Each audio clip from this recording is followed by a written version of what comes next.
bed of roses. A bed of roses.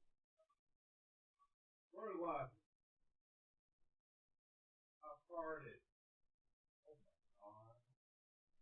What? I would already have to go to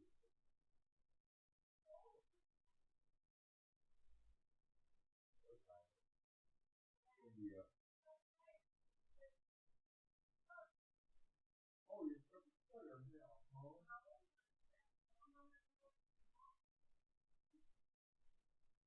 What? 30 before you. Oh, okay. No question. Oh, I know what I understand I'm talking about. Well, I get that. Hey, you're pretty relaxed. No, I'm not talking about. Well, hey, you're the one that had your finger up my ass. Doesn't matter. It only takes one. Don't you know? Because you had your finger up my ass. What? You keep on asking me, why do I not let you forget about it? Remember like that elephant time? A whole full of herds of elephants.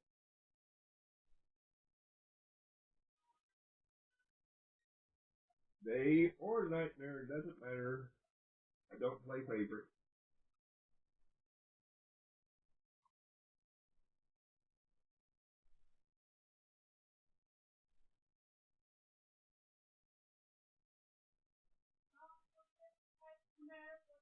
Well, that's well. Guess what? That's what got my fucking hand.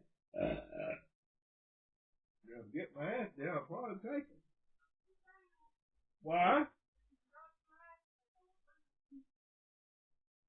Well, I had to first get water first.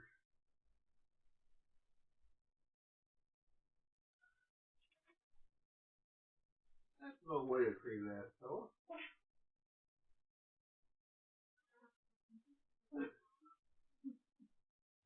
I know it's more off center. We have been, me and this fellow have become good fellows with our assholes.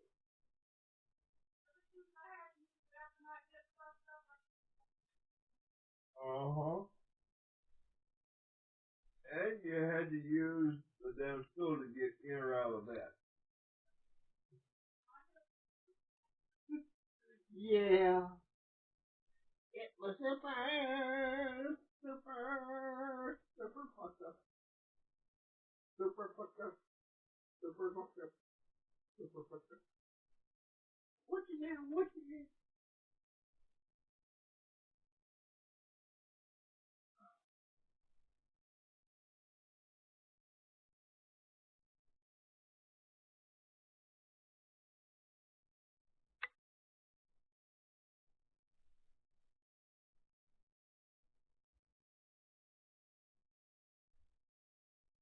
Boogie woogie, boogie woogie, boogie woogie.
Right, and it looks like the curve here is actually that perception of our eyes that we he also he has a big parking garage as well and has a rear so it looks like more cars and that's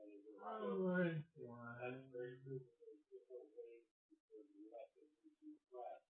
Things like that. Another using entry building further and higher up in the back than the auto building. For sure on two sections. I'm confused with this. I know what I'm trying to do. I know what I want to do. That's what so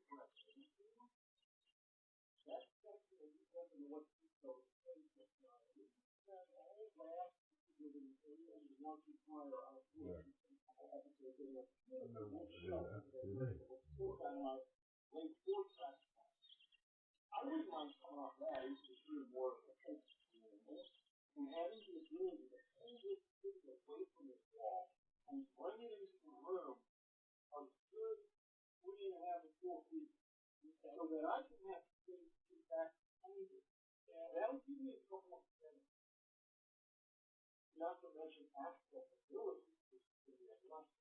But that would give me the ability to build it 37 to 40 inches wide, which would accept the 60 inch, which would accept the double track line, accept the cross street, build a so full background, then it could be a whole other layer of glass that lit up. So now you've got a background and unfortunately,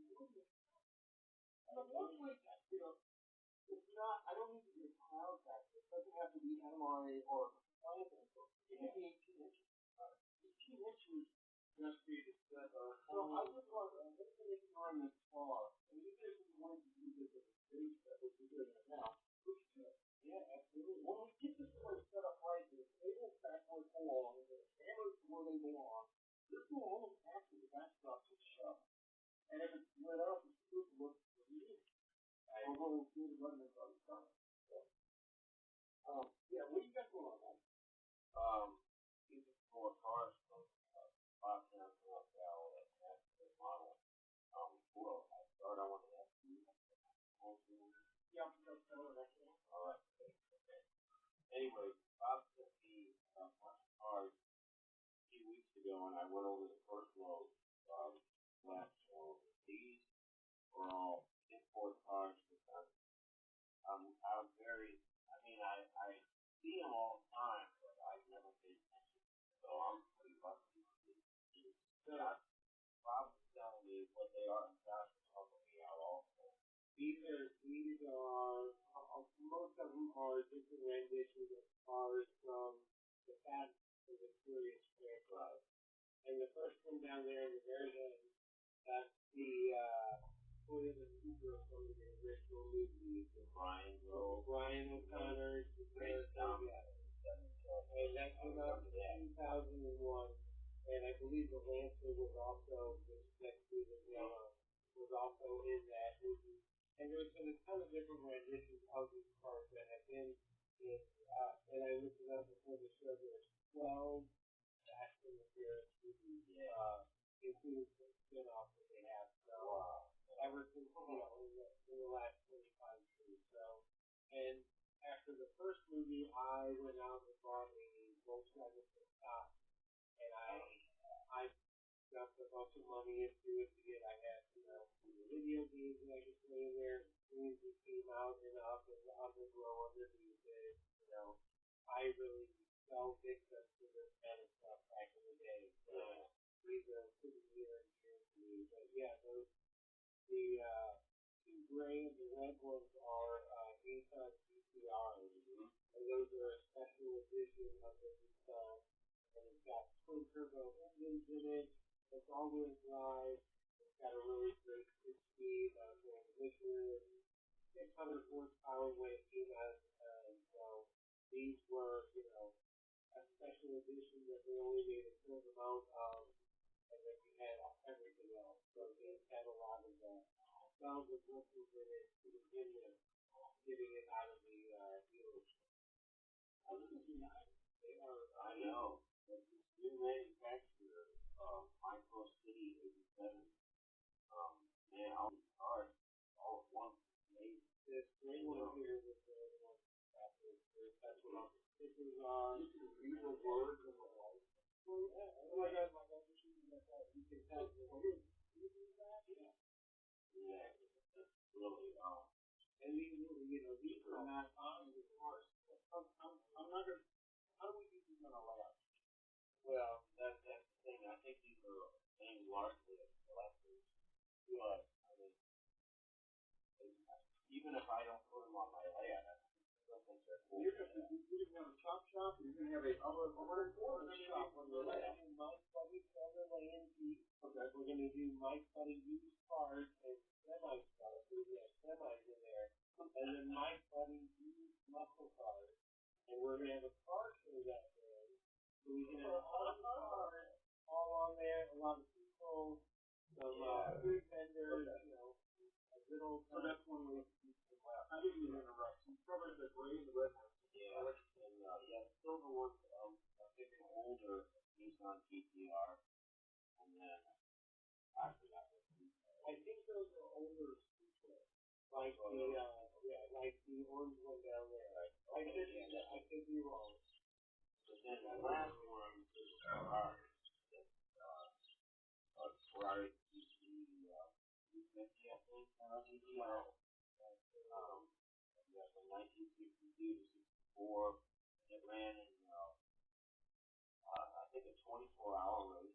We ran. Oh, that was a Ford versus Ferrari. That's the same one or not? Okay. I guess they looked a little older. So it is. Yeah, I think maybe that was maybe 5 or I'm not sure. I think Ferrari was also there, but yeah, that's what Ford did. Yeah, Mustang and that.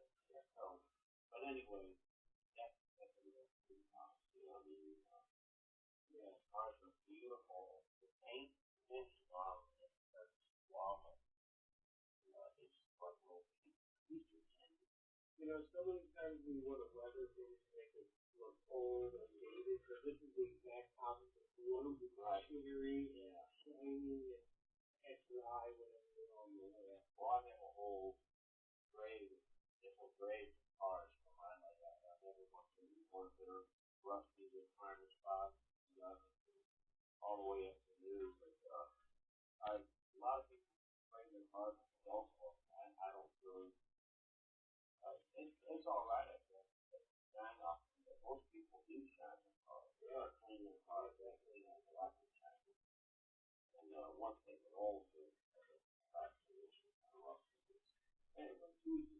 that's very cool that you're right. I wouldn't even think about that. But you go over to your house, and there's, a car cemetery, and there's all kinds of different stuff, and all the way up to the very new house. So that's really fun to do. Yeah. I always give a shout out to myself. I'm known as a almost 90 people up there on the street. I did a show, I made a television show. But in the craft, baseball, anyway, you're right.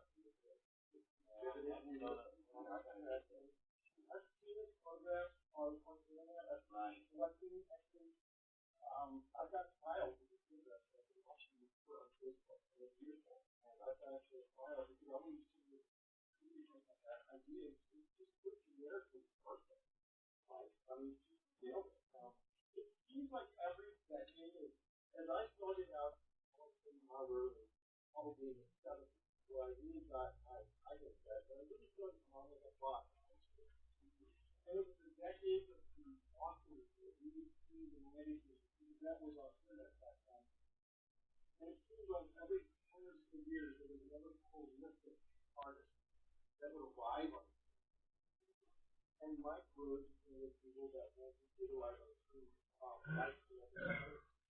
And so, anyway, just had a wonderful beautiful like that. Yeah. We got to think about it. I want to talk to you something. Not that I want to start with what you show. Oh boy, when that turns on, this is a really amazing light from Milwaukee. And it's designed, I think,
working on the cave, but really about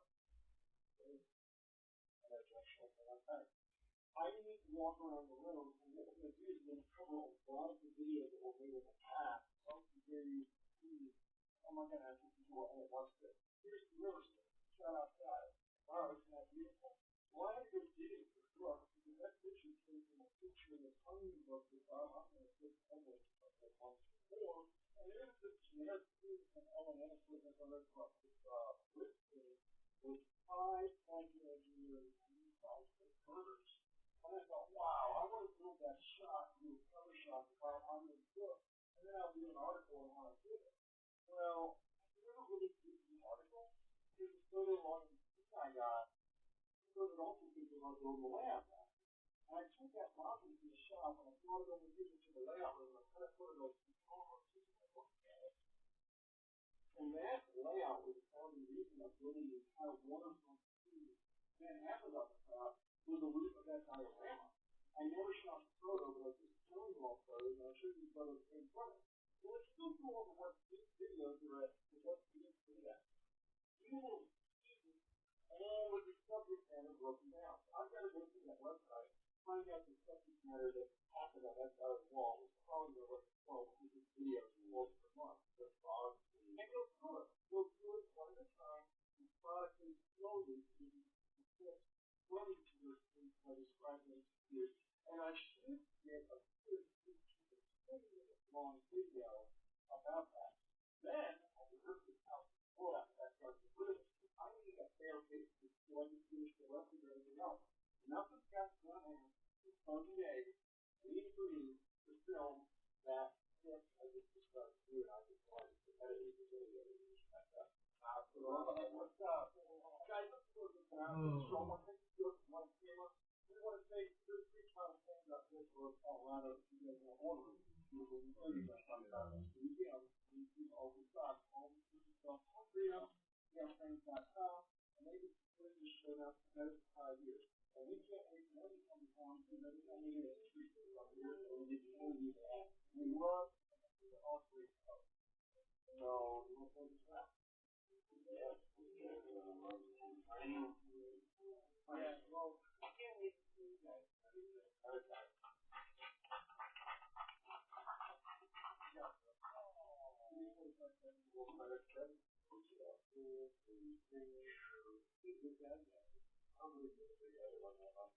Oh, you did. I need to see our river models. I need to see the river models. I want the palm shot. Yay! I got that whole iceberg. Oh!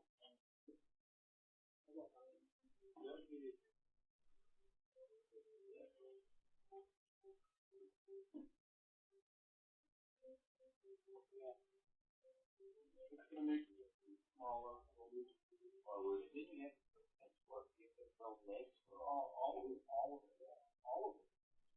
What if I went to what line would have that day? Oh! I figured it was a higher rate. No.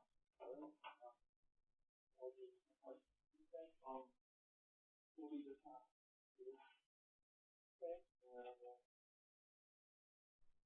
There would always be more ways to save, like low prices in every aisle, plus you can click and save more with digital coupons in the app, and earn fuel points to save up to $1 per gallon at the pump. Discover more ways to save big. Kroger, fresh for everyone.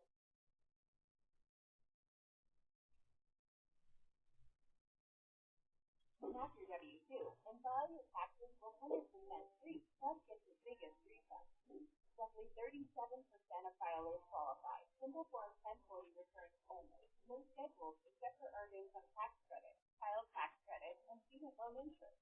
File now.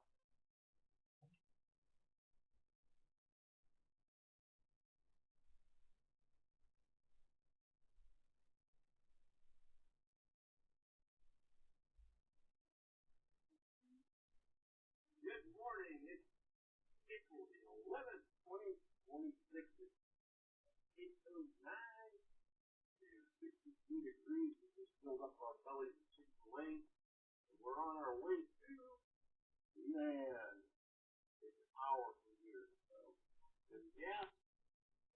389 at Wawa, and over here it's 390 something. So we're on our way. This is not really more trade shows. And we've got a clean air on nobody's moving up here. It's like that. See. Yeah, All right. I was going to say they might be asleep. Yeah, they are. So we're excited getting over to land and fucking afterwards. All right. So we'll see you when we get there. All right. There you go, baby. We're here. 9:22. All right. Well, a lot of people, because there was the front was sealed, and this is the furthest back we had to park so far. Okay, so we're walking in there now. How you doing? Any thanks. Okay, there we go. Right at the beginning over here. Debbie's already at the 25-step table. All right.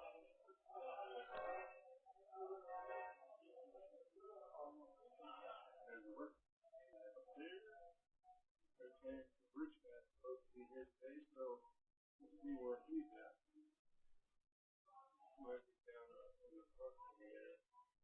So maybe NCO. So we'll see. Okay. I'm gonna hit out and see what kind of damage I can do today. Spending money already over here. Look at that.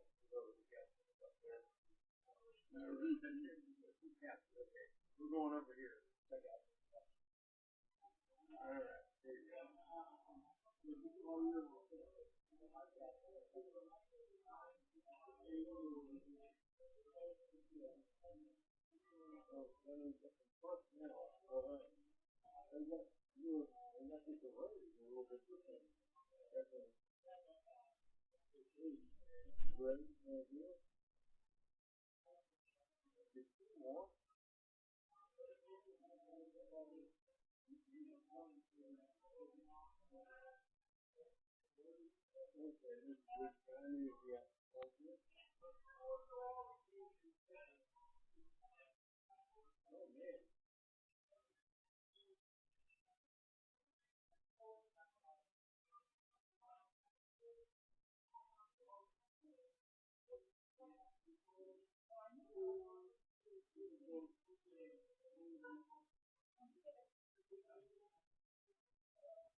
Okay, we're under the interest being back this time.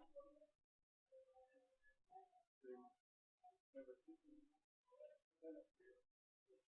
Good deal off the wall. Okay, so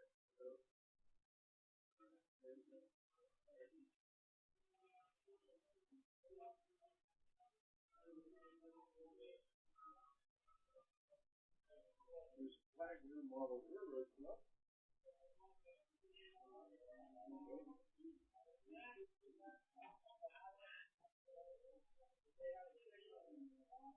Jenny. We're gonna go first row. I got distracted. Seeing Bob and Jenny, big sister, stuff happening. Just be a big ass.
Over 100,000 plus movies, dramas, and TV shows, all free with zero ads. We own every hit from Netflix, Hulu, Disney, HBO Max, Prime Video, Real Short, and DramaBox. The ultimate app forever. 100% all free. Install now. Watching all for free.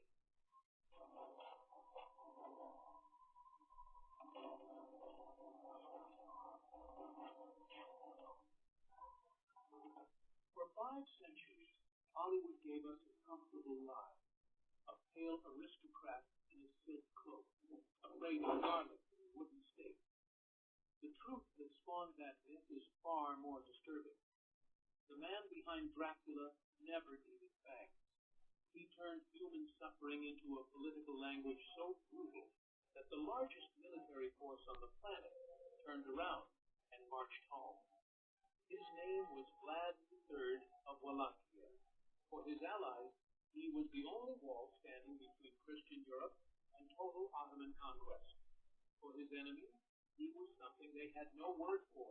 A prince who engineered horror the way architects design cathedrals, with precision, with purpose, and with an audience in mind. And the most devastating part of this strategy did not involve soldiers. It involved the women of the Ottoman Empire, wives, daughters, mothers, seized in rage, and turned into a spectacle so shocking it was designed to shatter the will of an entire civilization before a single battle was fought. We are going to trace every step of this story. From the years Vlad spent as a boy locked inside the Sultan's palace, learning the exact fears of the empire he would one day destroy. Through the bloody path that put him on a throne no one expected him to keep, all the way to the night when thousands of Ottoman scouts crested a hill, discovered an entire valley transformed into a forest of impaled human bodies, many of them women, stretching to the horizon under torchlight. When this is over, you will have to make a choice. Was Vlad a nation's last desperate hope, or something history should never have forgiven? Before we go any further, drop a comment and tell me where in the world you are watching from right now. And if stories like this are why you are here, then subscribe so you never miss one. This is Ancestral, the best dark history channel on the planet. In 1440, 42. Everything an 11-year-old boy understood about the world collapsed in a single afternoon. Vlad, born heir to the throne of Wallachia, did not lose his future to war or plague. He lost it to a handshake. His own father surrendered him and his younger brother Radu to Sultan Murad II as breathing guarantees of loyalty. They were not diplomats. They were not students. They were children used as currency, proof in bone and blood that Wallachia would not step out of line. For a boy raised on stories of Ottoman cruelty, the betrayal was absolute. One day, he was a prince learning to rule. The next, he was a captive walking through palace corridors filled with the language of his enemies. Everything around him shifted. The prayers were different. Customs were foreign. The faces watching him belonged to the very people his family had warned him about since birth. But none of that hurt as much as the invisible wound. The understanding that his own father had weighed his sons against his throne, chosen the throne. The place that would forge him was an Ottoman citadel far from anything he knew. A fortress where authority was not simply held, but performed like theater. Inside those walls, Vlad and Radu were raised alongside the Sultan's own heir, Mehmed, the future conqueror who would one day tear Constantinople from the hands of Christendom. On the surface, this was a privilege. Beneath it, the arrangement was a leash. If their father ever broke his oath, his son would be the first to pay. The brothers received an education that most European nobles could only dream of. Philosophy, astronomy, languages, theology, the art of calligraphy. They were trained in horsemanship, combat, and military strategy. But the lessons that buried deepest into Vlad's mind never came from any classroom. They came from what he witnessed with his own eyes when someone dared to challenge the empire holding him prisoner. He watched how the Ottomans handled disobedience among their elite Janissary corps. He saw what became of towns that refused tribute. He observed officers broken not behind closed doors, but in open courtyards, where every cry of pain carried a second purpose: instruction. Inside the empire, fear was never accidental. It was architecture. When a settlement defied the Sultan, it was not merely conquered. It was unmade in a way designed to echo across provinces. The aftermath was left visible, bodies arranged where caravans would pass, ruins left standing as monuments to disobedience. Vlad absorbed every detail: the choreography of public execution, the positioning of remains along trade routes, the way a single act of violence, staged correctly, could govern 1,000 miles without another sword being drawn. It was savagery dressed as statecraft. Radu responded to captivity by surrendering to it completely. He embraced Islam, adopted the customs of the court, and earned the affection of those around him.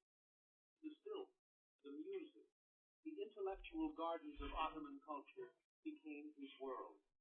He thrived. Vlad traveled the opposite path. Every year inside those walls turned him quieter, colder, more watchful. He did not assimilate. He cataloged. He studied the empire the way a prisoner studies the habits of his jailer, memorizing every routine, every weakness, every blind spot. During the frozen nights of his captivity, Vlad arrived at a conclusion that would govern every decision he ever made. In a world where empires swallowed nations whole, a small kingdom did not survive through diplomacy or weakness. It survived by becoming so terrified that even the strongest predator calculated the cost twice before striking. You could not afford to be brave. You could not even settle for being an ordinary threat. You had to become something so unpredictable, so savage in your response, the giants preferred to leave you alone. Passion, that equation, were the death sentence. The citadel where he spent his youth was less an academy and more a workshop in psychological destruction. Vlad witnessed interrogation, mass flogging, ceremonial beheading, and collective punishment executed with chilling discipline.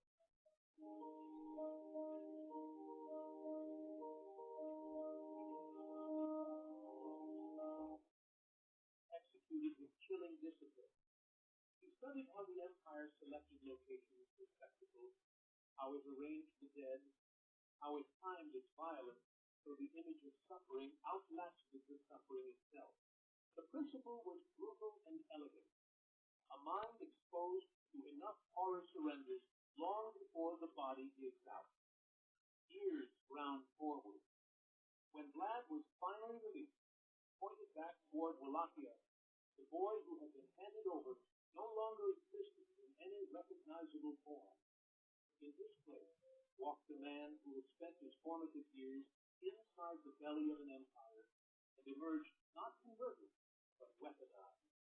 His intellect was ablaze.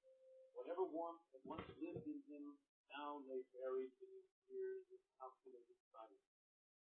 He moved toward his homeland, carrying a single conviction, scorched through every part of it. Wallachia would either become something the world feared, or it would cease to exist entirely. What awaited him was not a kingdom ready to welcome its prince.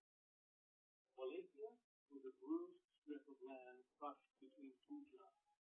Catholic Hungary pressing from the north, and the Ottoman Empire grinding from the south. The soil was poor. Lawlessness had spread like disease. Peasants withered, while the local aristocracy, the boyars, gorged themselves on corruption. These nobles had perfected the art of treachery over generations. They had overthrown rulers, switched loyalties on command, and most unforgivably, they had orchestrated the assassination of Vlad's own father and the burial alive of his eldest brother. For Vlad, this was not abstract governance. This was vengeance used with survival. He understood with absolute clarity that if he attempted to manage this rotting system with patience and negotiation, the boyars would dismantle him exactly as they had dismantled every ruler before him. If he wanted a nation capable of standing against the Ottomans, he first had to tear out the decay festering inside Wallachia's own walls. His opening move was disguised in elegance. Vlad summoned the nobility to a lavish banquet at Targovishte, his royal seat. He offered them exquisite food, generous gifts, and rivers of spiced wine. He let them celebrate, let them posture, let them believe their new prince could be matched. Some of the men raising their cups had participated directly in the murder of his family. Not one of them suspected that the meal they were enjoying would be their last.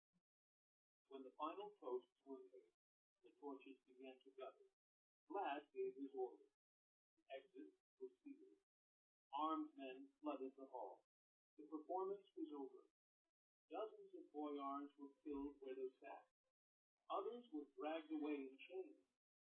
But Vlad had no interest in merely eliminating the men at the top. He intended to annihilate the entire class structure that had kept Wallachia weak. The watch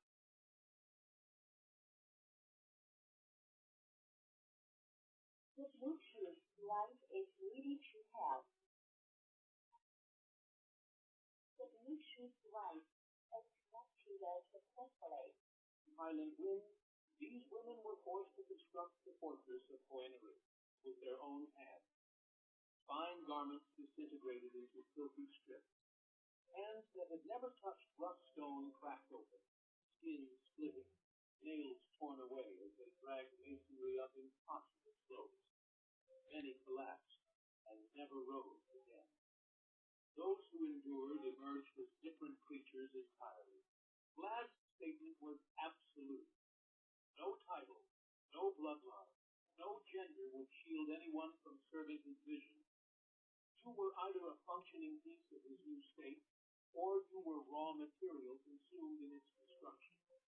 From that point forward, his domestic rule operated on a single principle: total obedience or total destruction. theft, idleness, dishonesty. Nothing was treated as minor. Legends describe a golden cup left at a public fountain, available for any traveler to use, untouched for years because every person in Wallachia understood the price of stealing under Vlad's watch. But his reach extended far beyond criminals, corrupt nobles. He targeted anyone he deemed to be failing their purpose, and that judgment fell on women he considered unproductive or defiant, with the same force it fell on anyone else. Today is the 2026 Congress. The most powerful road. In his mind, a human being was not a soul. A human being was a role. And if the role went unfilled, the person filling it became disposable. While he hammered order into his own territory, the pressure from the south intensified. The Ottomans demanded their annual tribute: gold, cattle, grain, and something that cut far deeper. Christian boys ripped from their families and reshaped into Janissary soldiers. Every child taken was a future erased. A son turned into a weapon aimed back at his own people. Vlad understood this system with a hatred that went beyond politics. He had lived inside it. He had breathed its air. He despised it with the kind of cold, patient fury that does not fade. In 1459, he made his decision. No more tribute, no more submission. And he did not communicate this through diplomacy. He chose a gesture so violent it could never be misread. When Ottoman envoys arrived at his court and declined to remove their turbans, citing religious traditions, Vlad instructed his soldiers to assist them. Iron nails were driven through the fabric, through the scalp, and into the bone beneath.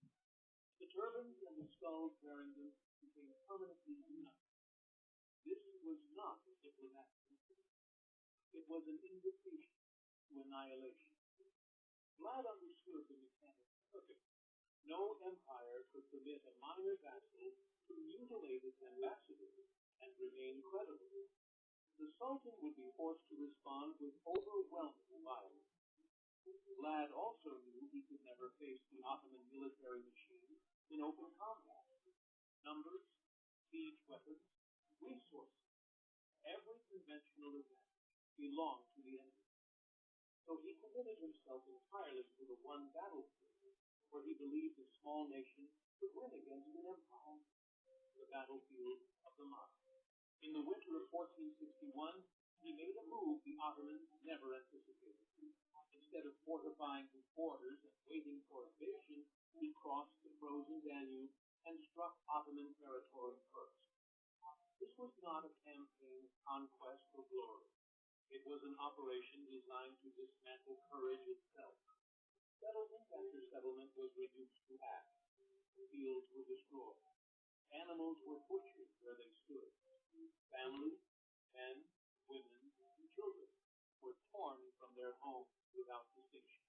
In correspondence sent to the Hungarian king, Vlad reported his results with the detached precision of a clerk filing inventory. He provided exact figures: 23,284 Turks and Bulgarians put to death, not including those who burned alive inside their own homes. For Vlad, these were not atrocities. They were data points, evidence that he was doing whatever the defense of Christendom required. But beneath the arithmetic lay something far more unsettling. He was refining methods of psychological warfare, the way an engineer tests prototypes, adjusting, measuring, improving. In the warfare of that era, captured women were almost never killed in large numbers. They represented value as slaves, as leverage, as labor. They had an economic logic that protected them.